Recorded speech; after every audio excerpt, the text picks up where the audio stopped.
The subject of this video will be who are the Nephilim? This subject was brought up by a person who said all the early church fathers thought they were actually the sons of angels and men. Now, there were some who believed this, such as Tertullian. In fact, several of them did, as well as several Jewish exegetes. However, this wasn't the only interpretation that was present in the early church, as I will show elsewhere. But first of all, I will establish why people believe that this is talking about angels. Um, the Nephilim are the sons of angels, and I'll show that it's really a complete misinterpretation. It was popularized by a man named Chuck Missler, and it's still believed by some today. They believe that in the days of Noah, uh, because it mentions in Genesis 6 that about the sons of men and the sons of God coming together and having kids. But anyway, let me quote the verse that they based their whole doctrine around. Let's start off with Matthew 24, verse 37 going on. It says, "For the coming of the Son of Man will be just like the days of Noah. For as in those days before the flood, they were eating and drinking, marrying and giving in marriage until the day that Noah entered the ark. And they did not understand until the flood came and took them all away. So will the coming of the Son of Man be." Now they take from this, will be just like in the days of Noah. And their reasoning is, well, let's go see what happened in the days of Noah. It says in Genesis 6, verse 1, "And it came to pass when man began to multiply on the face of the earth, and daughters were born unto them, that the sons of God saw the daughters of men, that they were fair, and they took them wives, whomsoever they chose.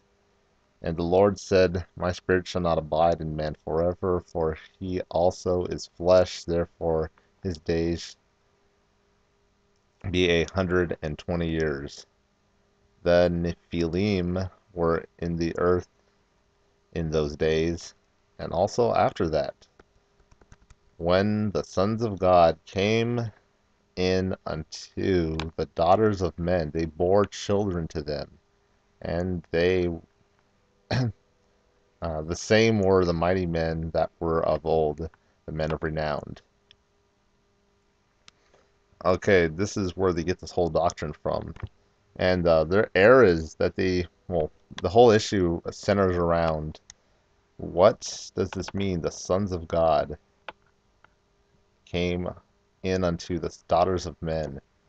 The word sons of God here is Beni Chanephilim, as you can see. I'll highlight in the text. Beni Chanephilim. Oh, sorry. Beni Ha-Elohim, I should say. Beni meaning son, and Ha-Elohim meaning the God or the gods. Elohim can mean God, gods, angels, can refer to judges. All those exist in the Bible. The Bible says, take them to the gods. It refers to the judges. It says in the court of the gods, that refers to the angels. The book of Hebrews in the New Testament interprets the passage that it says, he was made a little lower than the Elohim, as being a little lower than the Agelos, Reayelos, meaning angels. So it's a little lower than the angels. But anyway, the people who believe that the Nephilim are the sons of angels and uh, and the sons of men interpret this phrase, this Ha Elohim, to be a reference to the sons of God, referring to the angels. That's how they interpret it. And there's a problem with this. It's that angels can't have kids. And now they say, well, Jesus says that the angels cannot, uh, they do not have wives. Well, that's true. And they say, well, angels here, they're just having sex and they're having kids. There's nothing that says they don't do that. Well, actually, there does. Let's scroll back a few verses back up. It says, the sons of God saw the daughters of men, that they were fair, and they took them wives. It says it took them as wives, and even the word wife is used, nashim, meaning wives. So it says they did marry them. So the idea that they simply had sex isn't true. It says they took them as wives. But going back to the verse that says angels cannot marry or have sex. Here's what Jesus says in Luke 20, verse 34 to 36. Jesus said unto him, the sons of this age marry and are given in marriage, but those who are considered worthy to attain that age and the resurrection from the dead neither marry nor are given in marriage, for they cannot even die any more, for they are like the angels, and are the sons of God, being sons of the resurrection. Now, what's important to notice here it says they neither marry nor are given in marriage. Uh, the parents of the Nephilim, they were married, and it says the angels here don't marry. So that argument's thrown out the window. So the sons of God here cannot be angels, because angels don't marry according to Jesus. But my other point in this was to establish that it was present in the early church that the sons of God were not referring to the angels as we think of them. Not like Chuck Missler, who says that in present times there are angels, fallen angels, appearing under the guise of UFOs abducting women and then subsequently raping them and giving birth to babies, who, by the way, Nephilim is often translated giants. You don't see any giants walking around, do you? But by the way, also, you'll always see other fundamentalist propaganda mythology where they have some giants being dug up out of the ground. But enough of that.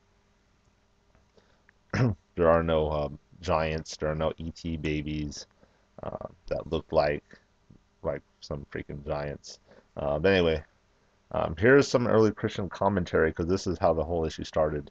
One of the commentaries I found was Julius Africanus, or his whole Latin name is I think it's like Julius Sextus Africanus. Uh, he says in his commentary on Genesis 6, which is found in fragment 2 in his extant works, because his whole works aren't present, but he was a contemporary of Tertullian. Tertullian was one of the big promoters of the hypothesis, the interpretation that the Nephilim were the sons of angels, literal angels. Um, Julius Africanus was proficient in the ancient languages, and here's what he had to say.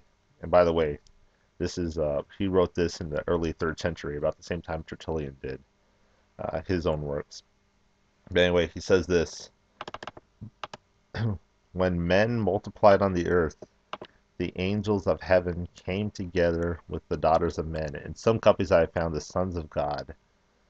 What is meant by the Spirit, in my opinion, is the descendants of Seth are called the sons of God on account of the righteous men and the patriarchs who have sprung from them, even down to the Savior himself. But the descendants of Cain are named the seed of men, as having nothing divine in them, on account of the wickedness of their race and the inequality of their nature, being a mixed people and having stirred the indignation of God. But if it is thought that these refer to angels, we must take them to be those who deal with magic and jugglery, who taught the women the motion of the stars and the knowledge of things celestial, by whose power they conceived the giants as their children, by whom wickedness came to its heights on the earth until God decreed that the whole race of the living should perish in their impiety by the deluge. So this is Julius Africanus writing around, I don't want to say, the year 220, not long after Tertullian wrote his own gibberish that these are referring to actual angels in heaven. So we see Julius Africanus clearly making the point that the sons of God could be referring to the sons of Seth. Um, all right, now that we have heard Julius Africanus' commentary, now let's read what St Ephraim the Syrian had to say on this matter. St Ephraim the Syrian's commentary is especially important because he was a Syrian. He was familiar with the ancient languages Syriac and Hebrew, and he wrote around the year 373. But most of all, a lot of his commentary is based on ancient Jewish rabbinical exegesis, or reading of the Bible and traditions passed down from the rabbis. So what he had to say was largely established interpretation found you would find in Jewish schools and exegesis. In fact, many of the writings of St. Ephraim are very similar to the writings of Rashi, who wrote about 1,000 years after him, and he was a Jewish sage. But anyway, what Ephraim the Syrian, who died around the year 373, in his commentary on Genesis, in the passage of Genesis 6 discussing the sons of man, he says, "After these things Moses wrote of the offspring produced from the union of the daughters of Cain and the sons of Seth, saying, There were mighty men in those days, and also afterwards, because judges went into the daughters of men. They bore the mighty men who were of old, the mighty men of renown. The mighty men who were born to the feeble tribe of Cain, and not to the mighty tribe of Seth, the house of Cain, because the earth had been cursed, so as to not give them its strength, produced small harvests, deprived of its strength, just as it is today, that some seeds, fruits, and grass give strength, and others do not, because at the same time they were cursed and sons of the cursed, and were dwelling in the land of the curses. They would gather and eat produce that lacked nutrients, and those who ate these were without strength, just like the food that they ate. As far as for the Sethites, on the other hand, because they were the descendants of the blessed one, Seth, or may refer to God, and dwelling in the land along the boundary of the fence of paradise, their produce was abundant and full of strength, so too were the bodies of those who ate the produce in strength, produce strong and powerful. Therefore the mighty sons of Seth went into the daughters of Cain, that fearful wanderer, and they begot the descendants of Cain, mighty men of renown.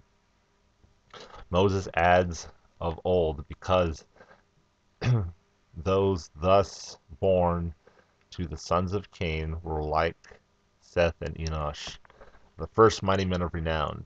And what's interesting, he puts a little commentary here about like these Jewish Targum readings, and even Ginsburg's Legend of the Jews has a similar commentary. In fact, in Jewish commentaries, you'll often see that sons of men are they interpret the sons of God as being sons of the judges, like these noble men.